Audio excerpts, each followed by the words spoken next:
Hello friends, this is Saurabh. Welcome to exploring study. आज हम लोग डिस्कस करेंगे संस्कृत के दीक्षा के जो सारे ऑब्जेक्टिव क्वेश्चंस हैं उनको। और इस वीडियो में हम लोग असाइनमेंट 2 से लेकर असाइनमेंट 14 तक, यानी इस वीडियो में हम लोग संस्कृत के जो है सारे असाइनमेंट कंप्लीट कर लेंगे। तो चलिए आज का सेशन स्टार्ट करते हैं। दोस्तों, सेकंड मॉड्यूल का पहला क्वेश्चन ये रहा आपकी स्क्रीन पर। तो पहला जो क्वेश्चन है वो मिलान करने वाला क्वेश्चन है। तो हम लोग देखेंगे कि मनोरथ में जो है विसर्ग संधि है, इसके पश्चात जो विद्यालय है उसमें दीर्घ संधि है, और जो महोदया में है उसमें गुण संधि है, और महाऔषध में वृद्धि संधि है। इसी के साथ हम लोग का ये जो पहला क्वेश्चन है वो कंप्लीट हुआ। बढ़ते हैं नेक्स्ट क्वेश्चन की ओर। नेक्स्ट क्वेश्चन में दोस्तों हम लोग को सत्य असत्य लिखना है। तो पहला जो ऑप्शन है वो सत्य है, और ये जो दूसरा है वो असत्य है।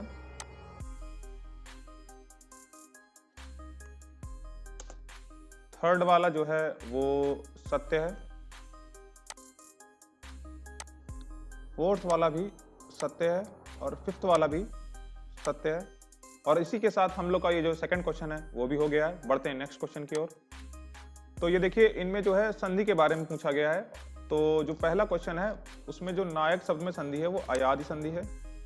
जो थर्ड क्वेश्चन है उसमें जो पहला जो क्वेश्चन है उसमें अयादि संधि है। सेकंड वाले में भी अयादि संधि है। उसके बाद स्वर और स्वर को मिलाएंगे तो स्वर संधि है। उसके बाद संधि के 3 भेद होते हैं, और आद गुणा में गुण संधि का जो सूत्र है। इसके अलावा अब हम लोग नेक्स्ट क्वेश्चन में बढ़ते हैं। और नेक्स्ट क्वेश्चन है दिगंबर शब्द में संधि है। तो इसका जो फोर्थ ऑप्शन है व्यंजन संधि, ये करेक्ट आंसर है। नेक्स्ट क्वेश्चन है महेश शब्द में संधि है। तो ये महेश में गुण संधि है। नेक्स्ट क्वेश्चन है सज्जन शब्द में संधि है, तो व्यंजन संधि है। नेक्स्ट क्वेश्चन है पवन शब्द में संधि विच्छेद होगा, तो इसका फर्स्ट ऑप्शन करेक्ट है। नेक्स्ट क्वेश्चन है, देखिए ये जो क्वेश्चन है ये सेटिंग से प्रिंट नहीं हुआ है, और इसी वजह से हम लोग जो है इसमें रैंडमली आंसर लगा के फर्स्ट ऑप्शन लगाते हैं और बढ़ते हैं आगे। और इसी के साथ हम लोगों ने सेकंड मॉड्यूल के सारे जो क्वेश्चन हैं उनको अटेम्प्ट कर लिए हैं। चलिए अपना स्कोर चेक करते हैं। ये देखिए दोस्तों, अपने जो सारे आंसर हम लोगों ने दिए हैं इस मॉड्यूल के वो सारे करेक्ट हैं। बढ़ते हैं नेक्स्ट मॉड्यूल की ओर। दोस्तों, थर्ड मॉड्यूल का पहला क्वेश्चन ये रहा आपकी स्क्रीन पर। तो पहला जो क्वेश्चन है वो सुमेलित करना है। तो हम लोग इसको मैच द फॉलोइंग जो है इसको कंप्लीट करेंगे। तो जो पहला वाला ऑप्शन होगा उसका जो करेक्ट आंसर होगा वो अव्ययी भाव होगा, इसको ऊपर रखेंगे। उसके बाद तत्पुरुष आएगा, तो तत्पुरुष को यहाँ पे रखेंगे। उसके बाद बहुब्रीहि आएगा, और बहुब्रीहि के बाद आएगा द्वंद्व, और द्वंद्व के बाद आएगा कर्मधारय। दोस्तों, इसी के साथ हम लोग का पहला क्वेश्चन कंप्लीट हुआ। बढ़ते हैं नेक्स्ट क्वेश्चन की ओर। नेक्स्ट क्वेश्चन है रिक्त स्थानों की पूर्ति कीजिए। तो दोस्तों, इसमें जो है जो क्वेश्चन टाइप है वो इनकरेक्ट है, और आप यहां से समझ भी सकते हैं कि जो संस्कृत भाषा होती है वो कितनी कठिन होती है। यहां तक कि कंप्यूटर में भी सेटिंग्स हम लोग उसको लिख नहीं पाते हैं। तो बढ़ते हैं नेक्स्ट क्वेश्चन की ओर। ये देखिए दोस्तों, ये भी क्वेश्चन जो है सेटिंग से टाइप नहीं है, तो हम लोग इस क्वेश्चन को भी स्किप करते हैं। यानी हम लोग के 2 क्वेश्चन जो है स्किप हो चुके हैं। बढ़ते हैं नेक्स्ट क्वेश्चन की ओर। नेक्स्ट क्वेश्चन जो है सत्य असत्य हम लोग को छांटना है। तो जो पहला क्वेश्चन है शूलपाणी में बहुब्रीहि समास है, तो ये सत्य है।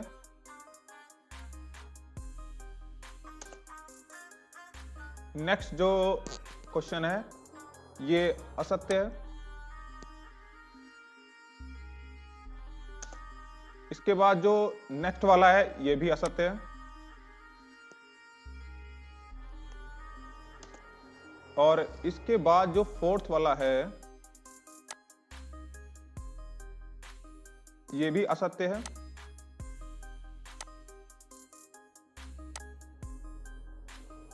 बढ़ते हैं नेक्स्ट क्वेश्चन की ओर। कर्मधारय समास है, तो इसमें जो थर्ड ऑप्शन है ये करेक्ट है। चंद्रशेखर में समास है, तो इसमें बहुब्रीहि समास है। नेक्स्ट क्वेश्चन है नर रत्रम में समास है, तो इसका जो करेक्ट आंसर है वो option number third. Next question का जो करेक्ट आंसर है वो ऑप्शन नंबर बी द्वंद्व। त्रिभुवन में कौन सा समास है, तो इसका जो सेकंड ऑप्शन है देखो ये करेक्ट आंसर है। और दोस्तों, इसी के साथ हम लोगों ने इस मॉड्यूल के सारे क्वेश्चन अटेम्प्ट किए हैं। हम लोगों ने 2 क्वेश्चन जो है स्किप किए हैं, फिर भी चलते अपना स्कोर चेक करते हैं। और ये देखिए 6.8 है, तो हमको लगता है कि जो मैच द फॉलोइंग है वो कहीं इनकरेक्ट हो गई है। बाकी देखिए ये स्कोर भी कोई खराब नहीं है। बढ़ते हैं नेक्स्ट क्वेश्चन की ओर और नेक्स्ट मॉड्यूल की ओर। दोस्तों, फोर्थ मॉड्यूल का पहला क्वेश्चन मैच द फॉलोइंग है। चलिए इसको कंप्लीट करते हैं।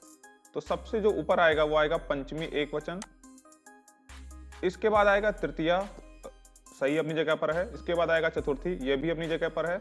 इसके बाद पंचमी आएगा ऊपर और षष्ठी आएगा नीचे। दोस्तों, इसी के साथ हम लोग का जो फर्स्ट क्वेश्चन है वो कंप्लीट हुआ। बढ़ते हैं नेक्स्ट क्वेश्चन की ओर। इसमें देखिए सत्य असत्य लिखना है। तो ये जो पहला वाला है ये सत्य है, इसके बाद ये दूसरा वाला है ये असत्य है, इसके बाद जो तीसरा वाला है ये सत्य है, जो फोर्थ है वो असत्य है, और ये जो फिफ्थ वाला है ये सत्य है यानी ट्रू है। बढ़ते हैं नेक्स्ट क्वेश्चन की ओर। तो देखिए इसका जो करेक्ट आंसर है वो है option number first. Next question है, इसका फोर्थ ऑप्शन करेक्ट है। नेक्स्ट क्वेश्चन जो है इसका सेकंड ऑप्शन जो है वो करेक्ट है। इस क्वेश्चन का थर्ड ऑप्शन करेक्ट है। इसके बाद इस क्वेश्चन में जो है सेकंड ऑप्शन करेक्ट है, और ये जो लास्ट क्वेश्चन है इसका फर्स्ट ऑप्शन जो है वो करेक्ट है। दोस्तों, इसी के साथ हम लोगों ने इस मॉड्यूल के सारे क्वेश्चन जो है वो अटेम्प्ट कर लिए हैं। चलिए अपना स्कोर चेक करते हैं। और ये देखिए जो अपने सारे आंसर हैं वो करेक्ट हैं। बढ़ते हैं नेक्स्ट मॉड्यूल की ओर। दोस्तों, फिफ्थ मॉड्यूल का जो पहला क्वेश्चन है वो ये है। जो पहला क्वेश्चन है उसका जो करेक्ट आंसर है वो option number first. Second question का जो करेक्ट आंसर है वो ऑप्शन नंबर ए। थर्ड क्वेश्चन का जो करेक्ट आंसर है वो ऑप्शन नंबर सी। फोर्थ का जो करेक्ट आंसर है वो ऑप्शन नंबर बी।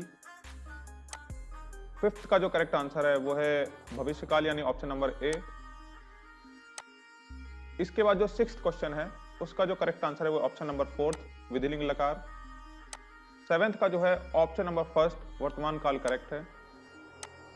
एट्थ का ऑप्शन नंबर डी 3 है, यानी कि संस्कृत में कितने पुरुष है, तो संस्कृत में 3 पुरुष होते हैं। इसके बाद जो संस्कृत में कितने वचन होते हैं, इसका जो करेक्ट आंसर है वो है 3 यानी ऑप्शन नंबर फर्स्ट। इसके बाद संस्कृत में लकार कितने होते हैं, तो संस्कृत में 10 लकार होते हैं। दोस्तों, इसी के साथ हम लोगों ने इस मॉड्यूल के जो सारे क्वेश्चन हैं उनके आंसर दे दिए हैं। चलते अपना स्कोर चेक करते हैं। और ये देखिए जो अपने सारे आंसर हैं वो करेक्ट हैं। बढ़ते हैं नेक्स्ट मॉड्यूल की ओर। दोस्तों, छठवें मॉड्यूल का पहला क्वेश्चन मैच द फॉलोइंग है, और ये जो क्वेश्चन हम लोग स्किप करते हैं क्योंकि इसमें गलती होने के ज्यादा चांस हैं। अगर आपको इनका जो करेक्ट आंसर पता हो तो हमें कमेंट बॉक्स में जरूर बताएं। नेक्स्ट क्वेश्चन की ओर बढ़ते हैं। तो जो नेक्स्ट क्वेश्चन है वो ट्रू है। इसके बाद जो नेक्स्ट क्वेश्चन है, दान के अर्थ में चतुर्थी होती है, ये भी सही है। नेक्स्ट जो क्वेश्चन है वो अभित परित समस्या निकषा के साथ द्वितीय होती है, ये भी सही है। इसके बाद जो नेक्स्ट क्वेश्चन है, अपादान में पंचमी होती है, ये भी करेक्ट है। इसके बाद जो नेक्स्ट क्वेश्चन है, संस्कृत में कारकों की संख्या 7 होती है, ये असत्य होती है यानी फॉल्स है ये। बढ़ते हैं नेक्स्ट क्वेश्चन की ओर। दोस्तों, इस क्वेश्चन को स्किप करते हैं। बढ़ते हैं नेक्स्ट क्वेश्चन की ओर। तो ये विकारा में जो है तृतीया है। बढ़ते हैं नेक्स्ट क्वेश्चन की ओर। कर्काणी में सप्त है। बढ़ते हैं नेक्स्ट क्वेश्चन की ओर। और दोस्तों, इस क्वेश्चन को भी स्किप करते हैं। इसके बाद चलते हैं नेक्स्ट क्वेश्चन की ओर। तो इसका जो करेक्ट आंसर है, स्वतंत्रता का ये कर्ता है।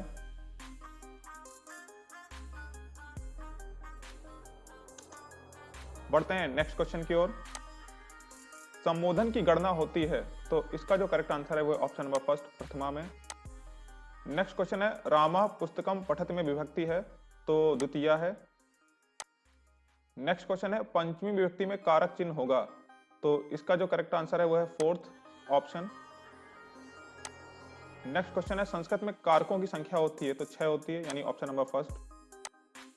नेक्स्ट क्वेश्चन है, कारक का अर्थ है, तो इसका जो फर्स्ट ऑप्शन है क्रिया से संबंध रखने वाला, ये करेक्ट है। और दोस्तों, इसी के साथ हम लोग का ये मॉड्यूल कंप्लीट हुआ। हम लोगों ने 3 क्वेश्चन केवल स्किप किए थे, बाकी जो करेक्ट आंसर दिए थे वो चेक करते हैं उनका आंसर। ये देखिए बाकी जो हमारे आंसर हैं वो करेक्ट हैं। पढ़ते हैं नेक्स्ट मॉड्यूल की ओर।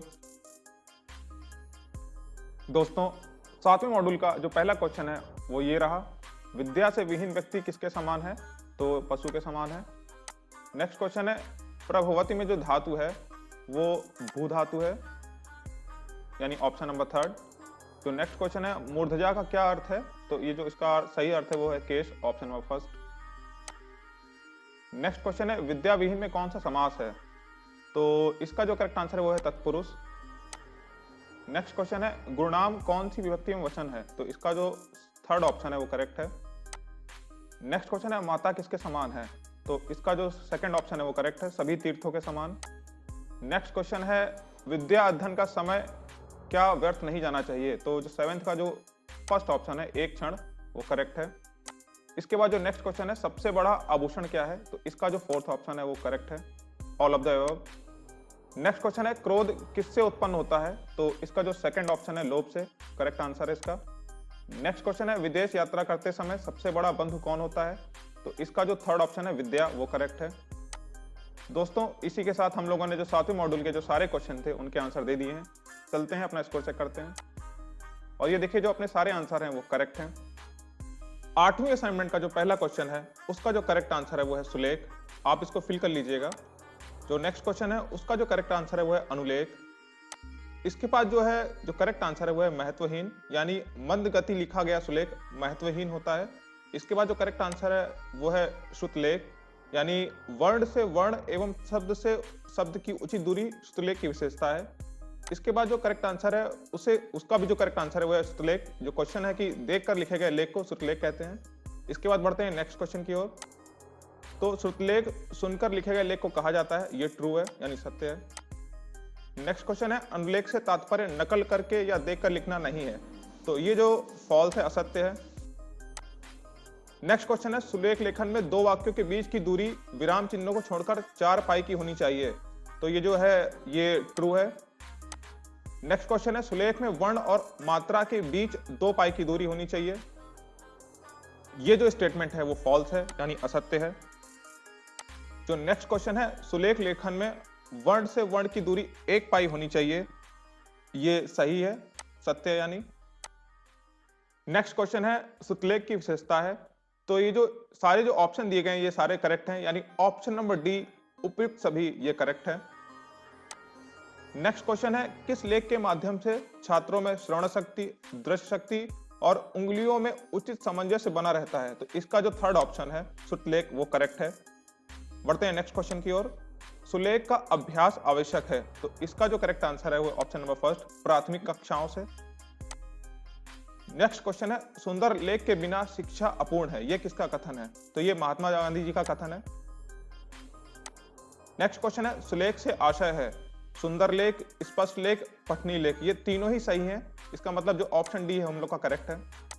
और दोस्तों, इसी के साथ हम लोगों ने इस मॉड्यूल के जो सारे क्वेश्चन के आंसर दे दिए हैं। चलिए अपना स्कोर चेक करते हैं, और ये देखिए जो अपने सारे आंसर हैं वो सही हैं। बढ़ते हैं नेक्स्ट मॉड्यूल की ओर। दोस्तों, 9वें मॉड्यूल का पहला क्वेश्चन ये रहा। इसमें जो है हम लोग को फिल इन द ब्लैंक्स करना है। तो दोस्तों, इसमें क्या है कि अगर हम लोग एग्जैक्ट हिंदी में वर्ड नहीं लिखेंगे, जो ऑप्शन दिए रखे हैं, तो वो हम लोग का गलत हो जाएगा। इसी वजह से जो हम लोग ये क्वेश्चन स्किप करते हैं। बढ़ते हैं नेक्स्ट क्वेश्चन की ओर। दोस्तों, 2nd क्वेश्चन का जो करेक्ट आंसर है वो है संस्कृतम। बढ़ते हैं नेक्स्ट क्वेश्चन की ओर। दोस्तों, इस क्वेश्चन को भी हम लोग स्किप करते हैं। बढ़ते हैं नेक्स्ट क्वेश्चन की ओर। तो इसका जो करेक्ट आंसर है वो है संस्कृतम। चलते हैं अपने नेक्स्ट क्वेश्चन की ओर। सा प्रातः काले, तो विद्यालय इसका करेक्ट आंसर होगा। तो हम लोग इसको चलो फिल करते हैं। दोस्तों, हम लोगों ने इसका आंसर फिल कर लिया है। चलते हैं नेक्स्ट क्वेश्चन की ओर। तो इसका जो करेक्ट आंसर है वो है ट्रू। नेक्स्ट क्वेश्चन का जो करेक्ट आंसर है वो भी ट्रू, सत्य है। इसके बाद जो क्वेश्चन है ये फॉल्स है। इसके बाद जो 9वां क्वेश्चन है वो भी फॉल्स है। 10वां जो क्वेश्चन है वो ट्रू है। बढ़ते हैं नेक्स्ट क्वेश्चन की ओर। तो अगला जो क्वेश्चन है, क्वेश्चन नंबर 11, उसका जो करेक्ट आंसर है वो है ऑप्शन नंबर बी, सुरेशा। उसके बाद जो करेक्ट आंसर है क्वेश्चन नंबर 12 का वो है ऑप्शन नंबर बी, पंचवादने। नेक्स्ट क्वेश्चन है क्वेश्चन नंबर 13, इसका जो करेक्ट आंसर है वो है 1st ऑप्शन, विद्यालय। 14वें क्वेश्चन का जो करेक्ट आंसर है वो है ऑप्शन नंबर बी। 15वें क्वेश्चन का जो करेक्ट आंसर है वो ऑप्शन नंबर ए। और दोस्तों इसी के साथ हम लोगों ने इस मॉड्यूल के सारे क्वेश्चन अटेम्प्ट किए हैं। दोस्तों हम लोगों ने केवल 2 क्वेश्चन स्किप किए हैं, तो चलिए इसको अपना स्कोर चेक करते हैं। और ये देखिए जो स्किप क्वेश्चन के अलावा हम लोग के सारे आंसर करेक्ट हैं। बढ़ते हैं नेक्स्ट मॉड्यूल की ओर। दोस्तों 10वें मॉड्यूल का पहला क्वेश्चन मैच द फॉलोइंग है। तो इसका जो हम लोगों ने जो ऑप्शन है वो सारे मैच कर दिए हैं। सालिखत का मतलब वह लिखती है, तो ये पठन की वो सब पढ़ते हैं। इसी प्रकार से जो हम लोगों ने जो सारे करेक्ट आंसर है वो मैच कर दिए हैं। बढ़ते हैं नेक्स्ट क्वेश्चन की ओर। सेकंड क्वेश्चन का जो करेक्ट आंसर है वो है ऑप्शन नंबर फर्स्ट बालकस्य। जो थर्ड क्वेश्चन है उसका जो सी ऑप्शन है रामा पुस्तकम पठति, थर्ड ऑप्शन का करेक्ट है। इसके बाद जो दोस्तों नेक्स्ट क्वेश्चन है उसका जो करेक्ट आंसर है वो है कर्ता, यानी क्रिया को करने वाले को कहते हैं कर्ता। नेक्स्ट क्वेश्चन है येना विकार में विभक्ति है तो तृतीया है। नेक्स्ट क्वेश्चन है उसका जो करेक्ट आंसर है वो है ऑप्शन नंबर फर्स्ट दमयंतिम। और दोस्तों इसी के साथ हम लोगों ने 10वें मॉड्यूल के जो सारे क्वेश्चन के आंसर दे दिए हैं। चलिए अपना स्कोर चेक करते हैं। और ये देखिए सारे जो अपने आंसर है वो करेक्ट हैं। बढ़ते हैं नेक्स्ट मॉड्यूल की ओर। दोस्तों 11वें मॉड्यूल का पहला क्वेश्चन ये रहा। इसमें मैच द फॉलोइंग करना है, यानी सही मिलान करना है। तो दोस्तों हम लोगों ने सही मिलान कर दिया है। प्रा से प्रचार, वी से वितरित, इसी प्रकार से सारे जो हम लोगों ने मैच द फॉलोइंग है वो करेक्ट कर दिए हैं। बढ़ते हैं नेक्स्ट क्वेश्चन की ओर। तो दोस्तों सेकंड क्वेश्चन का जो करेक्ट आंसर है वो ऑप्शन नंबर फर्स्ट। थर्ड जो क्वेश्चन है अयानी में प्रत्यय है, तो इसका जो थर्ड ऑप्शन है वो करेक्ट है। इसके बाद जो फोर्थ क्वेश्चन है उसका जो करेक्ट आंसर है option number B. Fifth question का जो करेक्ट आंसर है वो option number A. Sixth question का जो करेक्ट आंसर है वो option number A. Seventh question का जो करेक्ट आंसर है ऑप्शन नंबर बी, यानी किसी शब्द के पूर्व में प्रयुक्त होता है उपसर्ग। 8वें क्वेश्चन का जो करेक्ट आंसर है वो है लास्ट ऑप्शन दुर्लभ। 9वें क्वेश्चन का जो करेक्ट आंसर है वो ऑप्शन नंबर डी 22, यानी संस्कृत में उपसर्गों के प्रकार हैं तो 22 हैं। नेक्स्ट क्वेश्चन है परि उपसर्ग से निम्रित शब्द है, तो इसका जो फर्स्ट ऑप्शन है वो करेक्ट है परिज्ञान। नेक्स्ट क्वेश्चन है अभी उपसर्ग से निम्रित शब्द नहीं है, तो इसका जो थर्ड ऑप्शन है वो करेक्ट है। दोस्तों इसी के साथ हम लोगों ने इस मॉड्यूल के जो सारे क्वेश्चन के आंसर दे दिए हैं। और चलिए अपना स्कोर चेक करते हैं। और ये देखिए जो अपने सारे आंसर हैं वो करेक्ट हैं। बढ़ते हैं नेक्स्ट मॉड्यूल की ओर। दोस्तों 12वें मॉड्यूल का जो पहला क्वेश्चन है वो है सुमेलित कीजिए। तो दोस्तों हम लोगों ने जो सारे ऑप्शन है वो सुमेलित कर दिए हैं, आप लोग देख लीजिएगा। चलते हैं नेक्स्ट क्वेश्चन की ओर। जो नेक्स्ट क्वेश्चन है कृतवाच्य में कर्ता होता है, तो इसमें प्रथमा होता है। चलते हैं नेक्स्ट क्वेश्चन की ओर। तो ये फिल इन द ब्लैंक्स था, तो सबसे पहला जो ऑप्शन होगा वो भाववाच्य होगा। भाववाच्य में वाच्य में क्रिया की प्रधानता होती है। बढ़ते हैं नेक्स्ट क्वेश्चन की ओर। नेक्स्ट क्वेश्चन में भाववाच्य में भाव की प्रधानता होती है, इसमें भाव सही है। चलते हैं नेक्स्ट क्वेश्चन की ओर। कर्मवाच्य में कर्म की प्रधानता होती है। बढ़ते हैं नेक्स्ट क्वेश्चन की ओर। इसके बाद जो है कृतवाच्य में किसकी प्रधानता होती है, तो इसकी जो करेक्ट आंसर है वो है कर्ता की। कर्ता फिल कर लेते हैं। चलते हैं नेक्स्ट क्वेश्चन की ओर। तो देखिए जो नेक्स्ट क्वेश्चन है उसका जो करेक्ट आंसर है भाववाच्य में कर्ता की विभक्ति होती है, तो इसका जो थर्ड ऑप्शन है वो करेक्ट है तृतीया। इसके बाद जो कर्मवाच्य में कर्ता विभक्ति होती है, तो इसका जो थर्ड ऑप्शन है तृतीया, वो भी सही है। बढ़ते हैं नेक्स्ट क्वेश्चन की ओर। कृतवाच्य में कर्म की विभक्ति होती है, इसका जो ऑप्शन नंबर बी है द्वितीया, वो करेक्ट है। नेक्स्ट क्वेश्चन है अकर्मक क्रिया होती है, तो कर्म रहित होती है। नेक्स्ट क्वेश्चन है संस्कृत में वाच्य कितने प्रकार का होता है, तो 3 प्रकार के होते हैं। दोस्तों इसी के साथ हम लोगों ने 12वें मॉड्यूल के जो सारे क्वेश्चन के आंसर हैं वो दे दिए हैं। चलिए अपना स्कोर चेक करते हैं। और ये देखिए अपने सारे जो आंसर हैं वो करेक्ट हैं। बढ़ते हैं नेक्स्ट मॉड्यूल की ओर। दोस्तों 13वें मॉड्यूल के पहले क्वेश्चन में जो संख्या पद हैं उनको अंकों के साथ मिलाना है। तो दोस्तों हम लोगों ने जो सही मिलान है वो कर दिया है, आप देख लीजिएगा स्क्रीन में सारे ऑप्शन पॉज करके। चलते हैं नेक्स्ट क्वेश्चन की ओर। शुद्ध 55 संख्या की पहचान करिए, तो इसका जो फर्स्ट ऑप्शन है वो करेक्ट है। 34 यानी जो थर्ड क्वेश्चन है उसमें 34 जो है वो संस्कृत में कैसे लिखा जाता है उसको देखना है, तो उसका फर्स्ट ऑप्शन करेक्ट है। इसके बाद जो एकादश और एकात्रिंशत का योग है, तो इसका जो फोर्थ ऑप्शन है वो करेक्ट है। इसके बाद जो अगला क्वेश्चन है उसका जो करेक्ट आंसर है वो है option number B. Next question का जो करेक्ट आंसर है वो है ऑप्शन नंबर सी। और दोस्तों इसी के साथ हम लोगों ने 13वें मॉड्यूल के जो सारे क्वेश्चन है उनको अटेम्प्ट कर लिया है। चलिए अपना स्कोर चेक करते हैं। और देखिए अपने सारे जो आंसर है वो करेक्ट हैं। बढ़ते हैं नेक्स्ट मॉड्यूल की ओर। संस्कृत के दीक्षा में जो असाइनमेंट है उसका जो लास्ट असाइनमेंट है उसका पहला क्वेश्चन आपके सामने है। तो प्रभावी शिक्षण के लिए सभी विधियों का मिश्रित प्रयोग किया जाना चाहिए, तो ये जो है ट्रू है। नेक्स्ट क्वेश्चन है, आगमन विधि का प्रयोग शिक्षण को नीरस बना देता है, तो ये फॉल्स है, असत्य है। निर्बाध विधि का प्रयोग शिक्षण को उपयोगी बना देता है, तो ये सत्य है। नेक्स्ट क्वेश्चन है, व्याकरण विधि को डॉक्टर भंडारण विधि भी कहा जाता है, तो ये जो इसका जो करेक्ट आंसर है वो है सत्य। नेक्स्ट क्वेश्चन है, खेल विधि अपनाकर किसी भी विषय को छात्रों को रुचिकर ढंग से सिखाना असंभव है, तो नहीं है इसका करेक्ट आंसर। शिक्षण विधियों को शिक्षा के विविध अंगों में विशेष महत्व है, तो हाँ है। इसके बाद जो नेक्स्ट क्वेश्चन है उसका भी जो आंसर है वो हाँ है। नेक्स्ट क्वेश्चन है, इंटरनेट का संक्षिप्त रूप नेट है, तो हाँ है। नेक्स्ट क्वेश्चन है, संस्कृत शिक्षण को दृश्य श्रव्य द्वारा रुचिकर बनाया जा सकता है, तो हाँ बनाया जा सकता है। नेक्स्ट क्वेश्चन है, संस्कृत भाषा का प्राण तत्व है, तो इसका जो ऑप्शन नंबर सी है व्याकरण वो करेक्ट है। नेक्स्ट क्वेश्चन है, परायण किसे कहते हैं, तो इसका जो करेक्ट आंसर है वो है option number B. Next question है, द्रव्य सामग्री है, तो इसका जो करेक्ट आंसर है वो option number B model.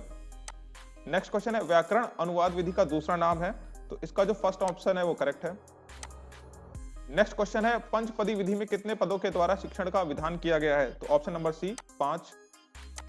Next question है, मूल्यांकन से तात्पर्य है, तो इसका जो लास्ट ऑप्शन है वो करेक्ट है, उपयुक्त सभी। चलिए अपना स्कोर चेक कर लेते हैं। हम लोगों ने सारे क्वेश्चन जो है अटेम्प्ट किए हैं और ये देखिए जो अपना सारे आंसर है वो करेक्ट हैं। इस वीडियो में इतना ही। दोस्तों अगर आपको ये वीडियो पसंद आया हो तो वीडियो को लाइक करें, शेयर करें ताकि दूसरे स्टूडेंट की भी हेल्प हो सके, और हाँ, चैनल को सब्सक्राइब करना बिल्कुल ना भूलें। मिलते हैं नेक्स्ट वीडियो में। Over and out.